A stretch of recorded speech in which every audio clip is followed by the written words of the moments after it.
کہ وہ اکثر بہن بھائی کہتے ہیں جی جو کام بھی کرتے ہیں رکاوٹ اور ناکامی ہوتی ہے تو کیا کریں.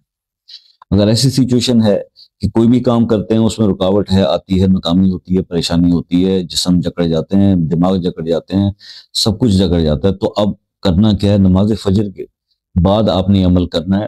آپ نے سب سے پہلے 11 بار درود ابراہیمی پڑھنا ہے، اس کے بعد ایک بار سورہ مزمل کی تلاوت کرنی ہے. اس کے بعد آپ نے چاروں کل جو قرآن پاک میں کل سے شروع ہونے والی کل یا ایھا الکافرون، کل هو اللہ احد، کل اعوذ برب الفلق اور کل اعوذ برب الناس، ان کو 11 بار پڑھنا ہے. یاد رکھیے گا بسم اللہ ہر دفعہ پڑھنا ہے. اس کے بعد آپ نے 11 بار آیت الکرسی پڑھنی ہے، اور یہ سب کچھ پڑھنے کے بعد پھر 11 بار آپ نے درود ابراہیمی پڑھ کے ایک گلاس پانی پہ دم کرنا ہے اور وہ پانی پی لینا.